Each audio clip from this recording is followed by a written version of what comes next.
This week on The Balanced Voice, we have a follow-up discussion to episode 81 with Mira Sorvino. If you missed that conversation, don't forget to go back and give it a listen. On today's episode, we get to take you back to our Crime Stoppers of Houston Gala held earlier this month, in which Mira Sorvino was our guest speaker. With the support of Mira, we were able to raise $1 million to help keep people across the city of Houston, the state of Texas, and beyond safe. The conversation you will hear momentarily is the moderated conversation held on the night of our gala between Mira Sorvino and Emmy Award-winning news anchor Mia Grandey. This is the Balanced Voice podcast. Please help me welcome to the stage Houston's own multiple Emmy Award-winning TV personality, producer, reporter, KHOU 11 News evening anchor, Mia Grandey. As a newsroom leader, Mia has made it her mission to find equal footing for the underserved in newscast. She is known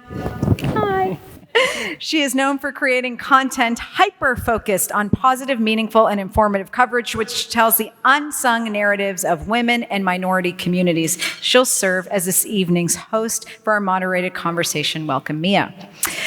Also joining Mia is tonight's special guest. It's such an honor to have her here. She is an Academy Award and Golden Globe winner who most recently starred in the critically acclaimed film Sound of Freedom. Right now, you can see her on Dancing with the Stars with partner Gleb Shevchenko. Tuesdays, 8/7 Central on ABC and Disney Plus. You can tell. I was coached on how to write just this part, and stream on Hulu, and in the Stars series Shining Vale with Courtney Cox, which begins airing its second season this Friday. Most importantly, she's a longtime global advocate and game-changing agent on the front lines combating trafficking. She's a Harvard grad and a UNODC Goodwill Ambassador for combating human trafficking.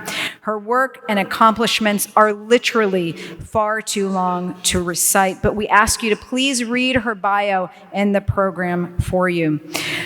Mira's work has changed the landscape for women in film to literally paving the way for justice and protection for women, children, and communities in need all over the globe. Please take a moment, as I said, to read her bio. And for now, please help me in welcoming our special guest, Mira Sorvino.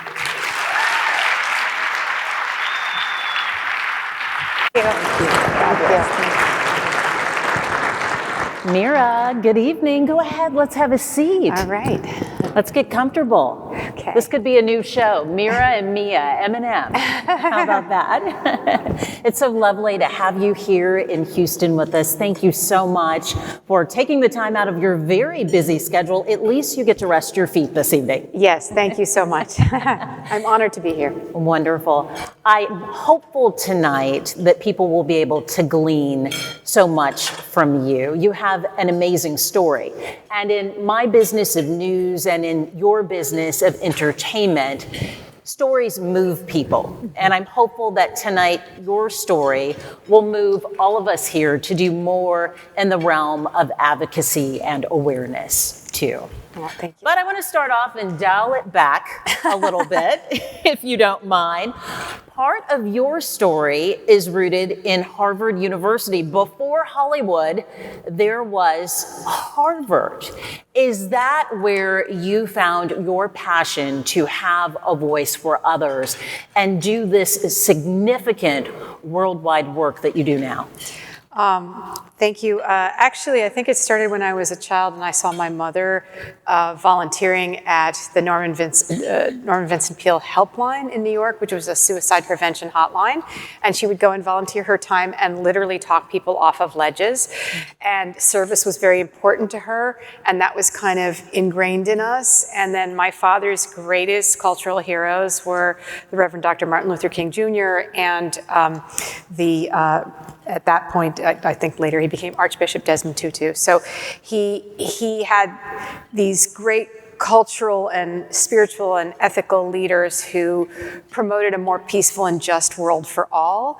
And I think the combination of my mother's strong faith and her ethic of volunteerism and my father's, guiding star being these two men, really built something in me And then at Harvard, I was a Chinese studies major, but when I lived in Beijing for 8 months, from 1988 to 89, I started noticing racial conflict between Chinese and African students, and I had always been interested in prejudice or otherism, anything that makes one group of people or one person treat another person like they are less than, like they are a thing or an animal, and they're not deserving of the same humanity or empathy.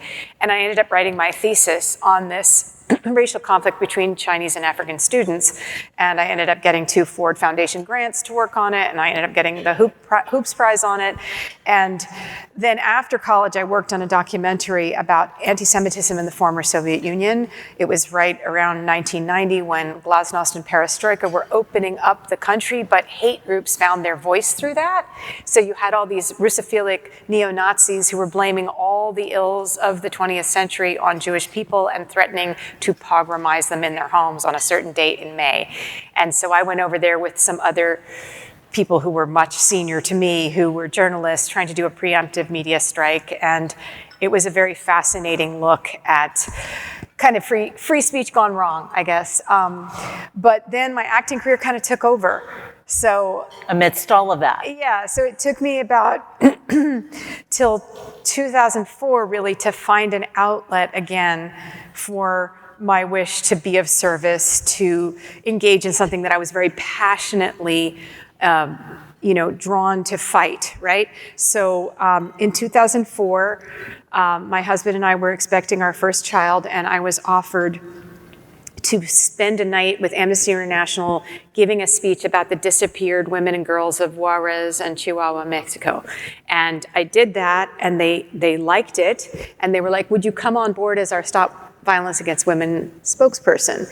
And I was like, this is what I've been looking for. This is the opportunity I was hoping for. And luckily, my husband was very supportive of that. And I thought bringing a girl child into the world, if I was not committed to helping better that world for her, because women and girls are in every culture, whether it's this one or one. And essential to every culture. Yes, but there is such violence, both physical and sexual, against women everywhere, that I was like, well, I'm given this opportunity and I'm having a female child. I have to take this opportunity.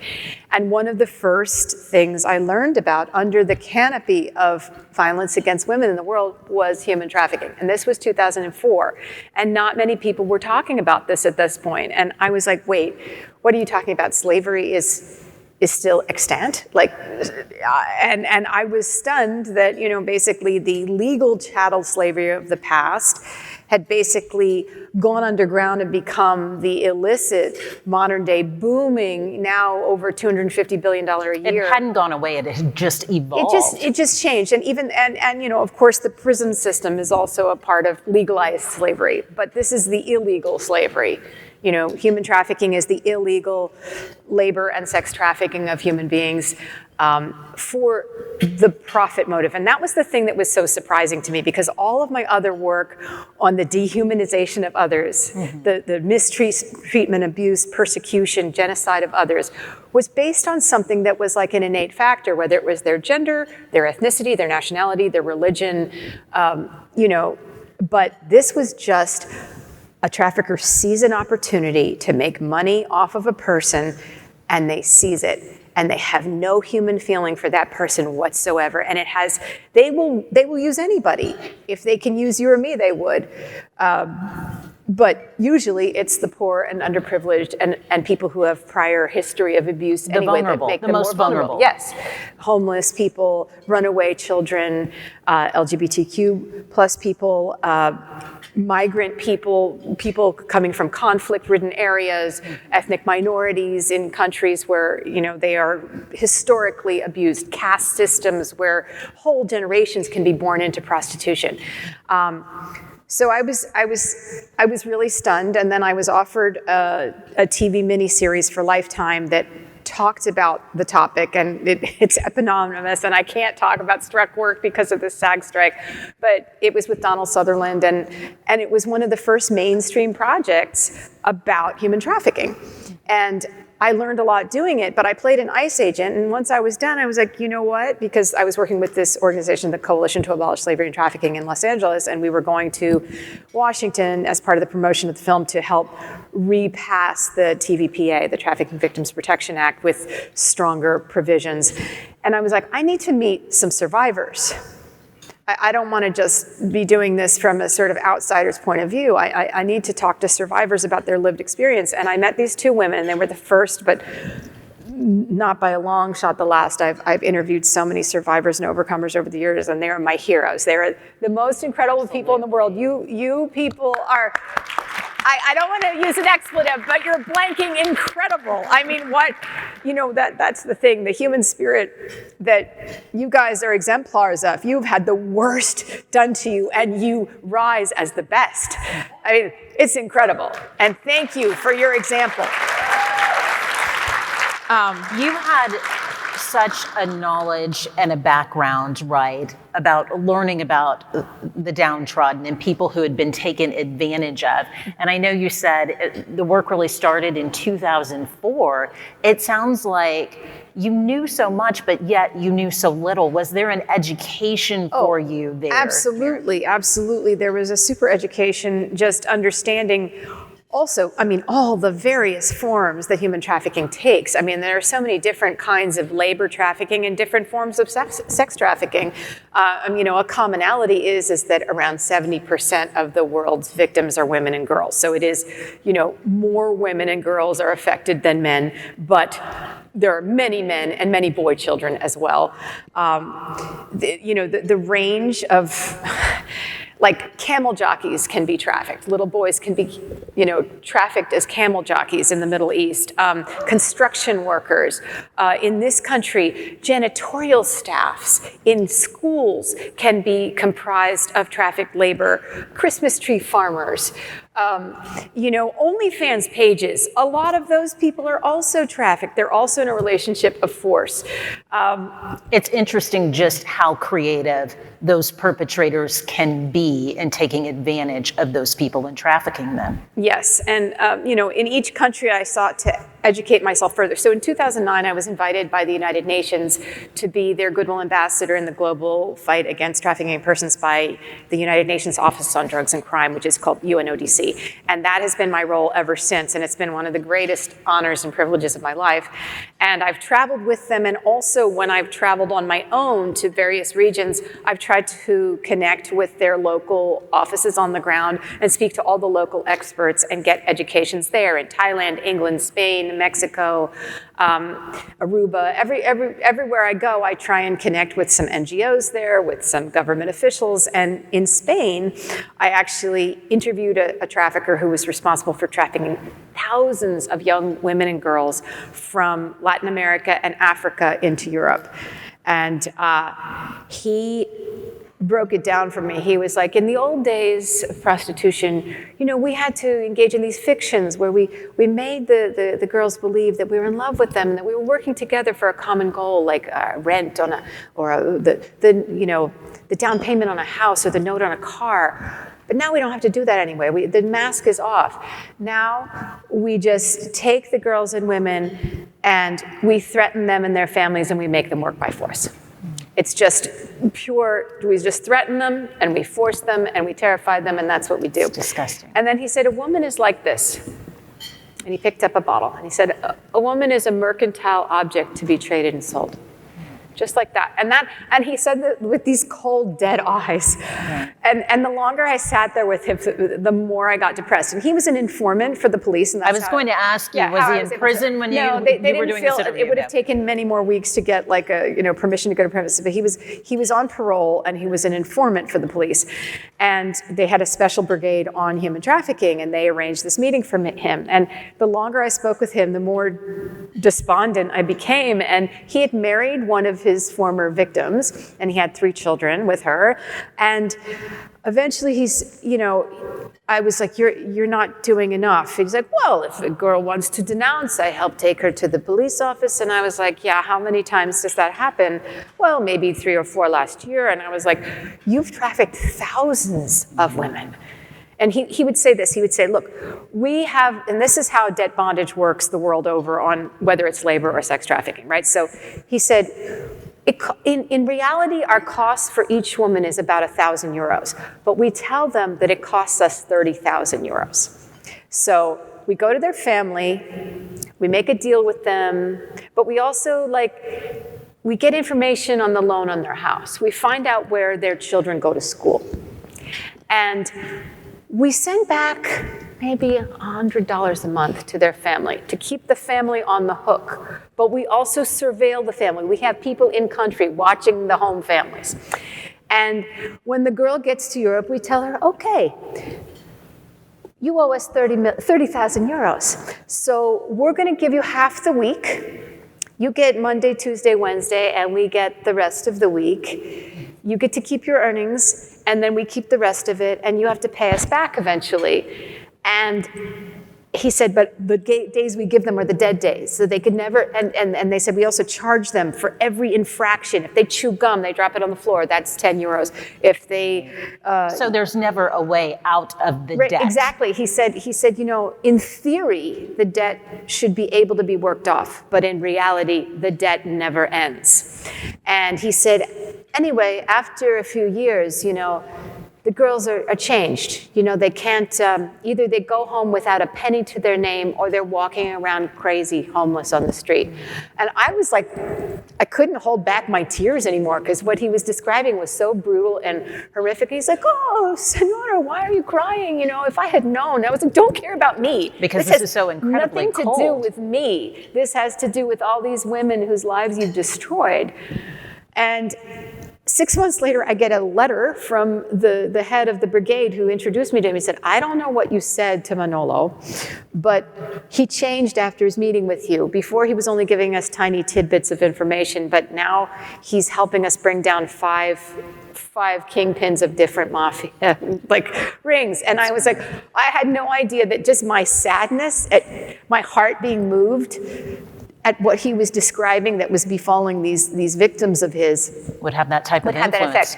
And the thing is, you never know, all of you out there, you never know what one small act of just being human and empathic. I mean, I've spent many years working on this, and some things you can measure your success, you can measure the impact, some things you can't. You pass a law, you're like, yay, you raise money for somebody, yay. But also just being human and following that call of your heart to answer that cry of, this is so wrong and I want to do something to change it, and you really engage with your whole heart. I mean, as you were saying, Bob, about loving your neighbor, it is the hardest, but it's also the simplest if you listen to your heart, right?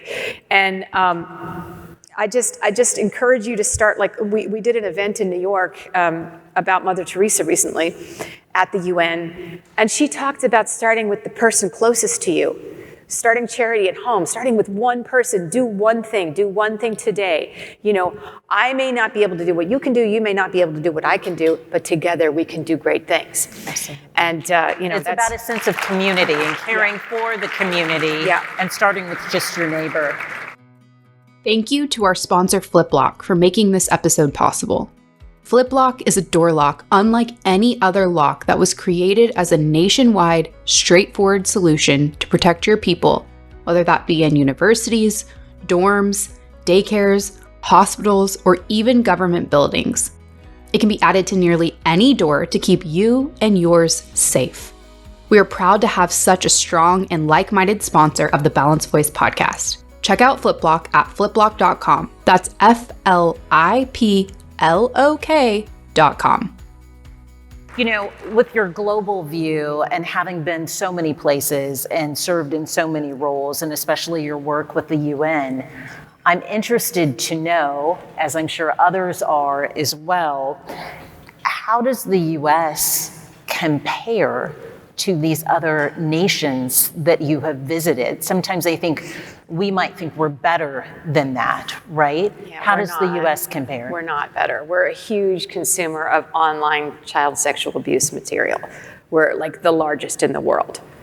The number of videos that are out there every day online of children being raped and abused is staggering. And our own domestic minor sex trafficking population is our own children in general.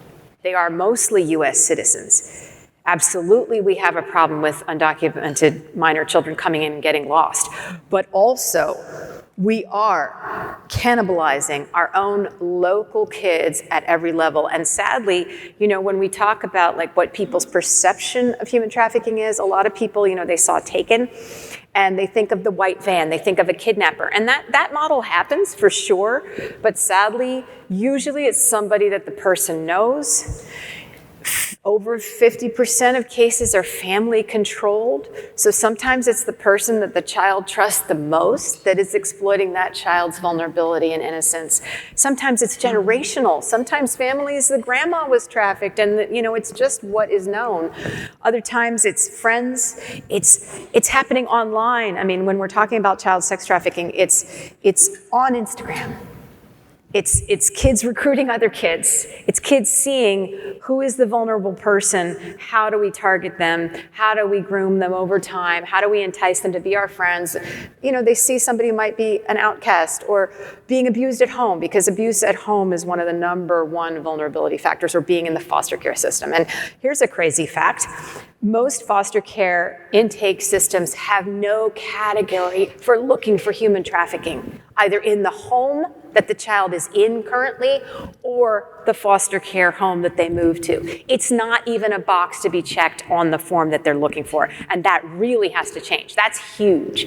Like, we don't have training nationwide. And this is something we really could do so much better on, is have training in all public-facing businesses, whether you're talking about first responders, the medical community, education, transportation, But I think it's even as basic as your neighbor knowing, right? Like, what do we need to be watching out as the person who lives across the street from someone perhaps who's fostering children or otherwise, right? Like, what are those signals out there? Sure, but if there are trainings that can be given, and they're not. Like, we could be teaching everyone how to look for the signs of trafficking in every workplace, but we're not. We just have some posters, which is better than having nothing, in ladies' rooms that say, if you're a victim of trafficking, call the National Human Trafficking Hotline, which is great, and you can text to them, be free. But the everyday person, and in their everyday moment of possibly being that watchdog that catches that moment, like if, there was a case where a family lived next to another family, and in the middle of the night, they saw a young girl like mopping the floors. And then they started noticing that girl didn't go to school, although there were other kids in the family that did. And they finally reported that, and it turned out she had been trafficked in from the Middle East as a domestic servant. And this child was working as a housekeeper in the middle of the night as slave labor. And nannies, this happens, this is so often, but, I would defer to our overcomers to really find out what the signs would be of like a child who is trafficked. But, people in school should be trained, teachers, social workers, they should be trained to know why a person isn't answering certain questions, why they are looking down, why they are feeling, disassociative and depressed, and if they have changes in clothing, if they've got bruises on their faces, or in their arms, or there's a lot of different signs. But our country could do, and our statewide, this could be state legislation, could institute training everywhere, and schools is huge. Like, all teachers, all administrators, all need to recognize these signs. Another thing that we could be doing better that I believe 8 or 9 countries around the world currently have is something called the Nordic model or the equality model, which is a form of partial decriminalization where the person whose body is being exploited is fully decriminalized. So the prostituted person or the trafficked person is never criminalized. But the John is, and the pimp is, the buyer is, and the trafficker is. And when there is no trafficker, still the John is. See, right now there's no teeth for the Johns. There's no teeth for the buyers. Mm-hmm. And people have thought of this traditionally in error as a victimless crime, as a harmless bit of fun, as like a sort of culturally allowed indulgence, just like going to the bar and having a drink. Well, I could buy some commercial sex. But in reality, all trafficked sex's terminus point is prostitution. So when you create demand by buying sex, you are encouraging traffickers to fill those spaces with enslaved human beings. And a trafficked person will almost never show you that they are unhappy or that they are there by force or that you were basically raping them, because if they do, they're going to get punched or beaten or worse, because the unsatisfied Or they've been customer, subdued by drugs or yes, alcohol. But as well. their job is to smile and not show you, because they're going to get in trouble, and this is kind of where it is now. This is the life. They're in the life, and they're not going to let you know, yeah, this wasn't, this, the problem is, like, trafficking is, people who are sexually exploited, you know, even people who believe that they had a choice in choosing this life, it's usually the best of a bunch of bad choices. They have no great choices. So we need to build that safety net that people who are vulnerable in our communities have other choices, have support, have help, have education, have counseling, have, you know, we need to sort of change the way we look at our most vulnerable people so that we are preventing trafficking rather than just, you know, performing triage after people have been abused for years and years and years. We can do better in the United States. Yes. We can do better at the state level. We can do better in the city of Houston. Yeah, but you can adopt, the equality model can be adopted here. Maine just adopted it. It can be adopted at the state level, and it has been shown statistically in all the countries where it's been put into place to reduce human trafficking. It's making a difference. Absolutely reduces it, because people don't want to buy sex as much. And pimps are more afraid of catching serious charges if they get caught. And the trafficked person is finally decriminalized. And that's another thing we need to think about. I mean, a lot of you here are in law enforcement, and I think you all understand that trafficked people are also in other forced criminality when they're under the abusive sway of their traffickers, whether they're labor trafficked or sex trafficked. So a lot of them have been forced to commit other crimes. And we see a lot of trafficking victims come out of their situations and then have a difficult time picking up their life because they can't escape their criminal record. So we have to have expungement, and we have to have what is called affirmative defense, so that a person can, as a legitimate defense in the court system, say, I was under penalty of losing my life if I did not perform this crime for my trafficker. I was like, I literally or, long-term figuratively, I had a gun to my head, and this is a legal defense. And some states have it and some don't. If you don't have it, at it, because we're re-punishing and re-victimizing our survivors who are doing so much to rebuild their lives when we won't allow them to escape these charges that follow them everywhere, whether they're applying for an apartment rental, entering a school, applying for a job. Like I met this wonderful young woman who had put herself through college after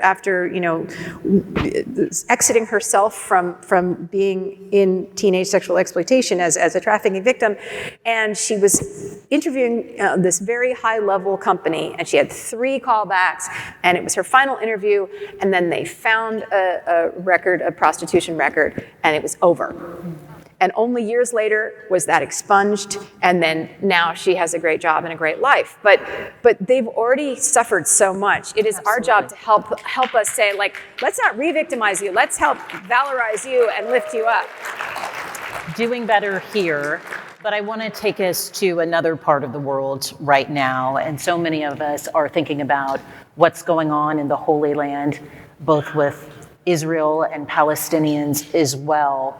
I have to ask you, with this war raging on, what does that mean for human trafficking when there is a war? Is there an uptick? Obviously, we know there's sexual exploitation. In the news, we've been reporting about the atrocities happening toward women being raped. What does war mean in this regard? Well, unfortunately, and this was part of what we covered when I was at Amnesty, rape is used as a tool of war. right? Rape is used by terrorists and militants and regular militaries as a way of crushing the spirit of who they perceive to be their enemy. And it is the most foul way of, it's not combat, it's just sexual violence, but it's being, touted as a way to punish or to fight the enemy, but it's not. It's just horrible violence, plain and simple. And in every conflict situation, there are always sex slaves taken, like especially in that region and in Africa and in other countries where there's ethnic cleansing or any war-torn country, women and girls and children will often be the first to be victimized. They'll be taken, and they'll be taken as sex slaves, trafficked in a certain strange way for the militants and the terrorists, right? And we've seen this.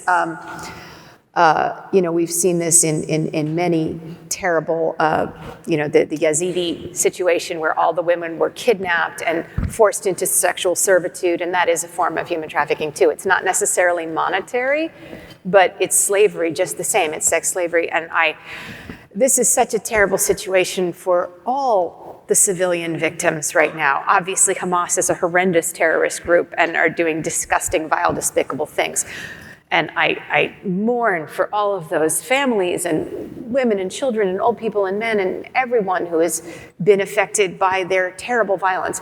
I also mourn for the people of Palestine who are now the brunt of the retaliation when they are not actually the ones who are doing these atrocities. The ordinary people of Palestine who are having bombs, decimating their areas, and their children and their families are dying too.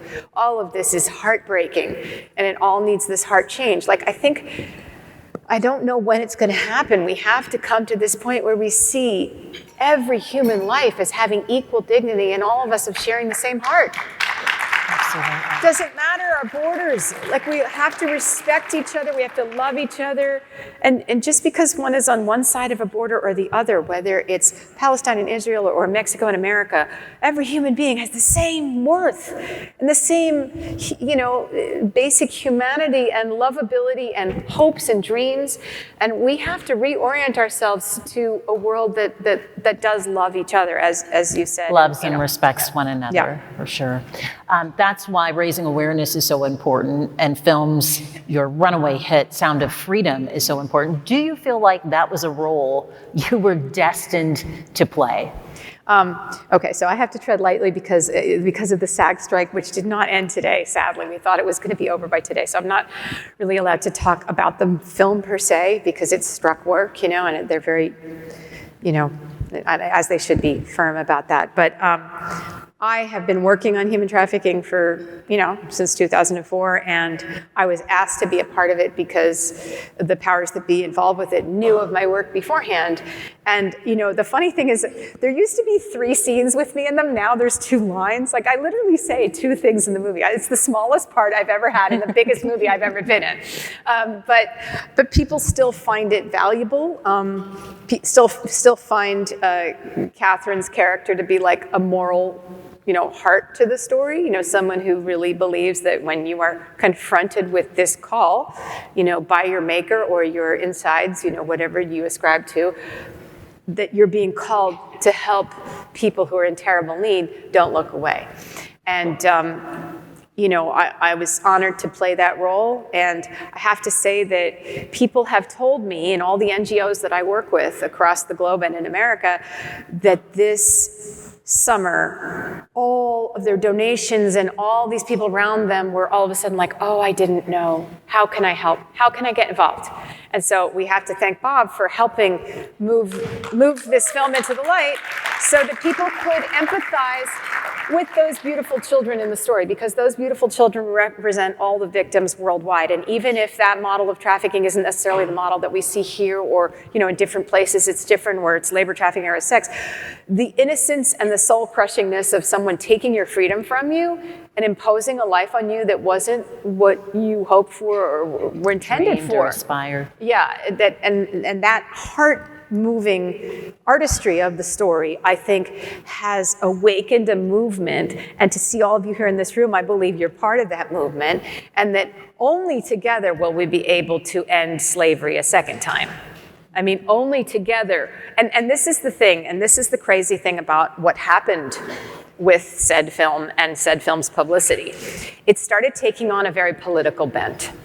And to my mind, as a person who's advocated on this subject for many years, that is super unfortunate, because if I'm going to say this is only the purview of the right or the left, I'm cutting out half the populace who could be foot soldiers in the fight against human trafficking. Why would I do that? This is not a political issue. This is a human issue, right?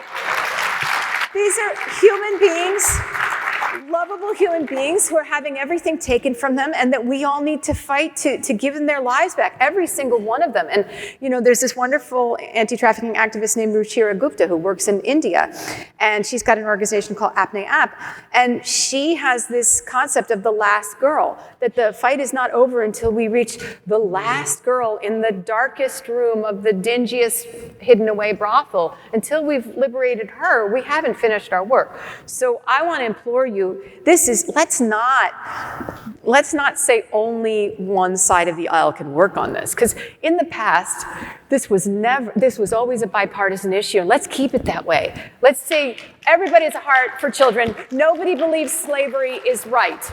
Like, as Abraham Lincoln said, you know, if slavery is not wrong, then nothing is wrong. And we can all agree with that. You know, finally some unity on something. We can all agree on that. So let's work together across the aisle to do this work. Mira Sorvino, we can't thank you enough for your time tonight, for your knowledge, for your story. We so appreciate you. Everyone, Mira Sorvino. Thank you. Thank you so much. Thanks for tuning in to today's Balanced Conversation. You can find real solutions and tangible resources in our show notes at thebalancedvoicepodcast.com. To join the conversation, follow us on Instagram at The Balanced Voice Podcast and on Twitter at @BalancedVoice_. Stay up to date on Runya's work by following her at The Runya Report, and we can't wait to see you next week for another Balanced Conversation.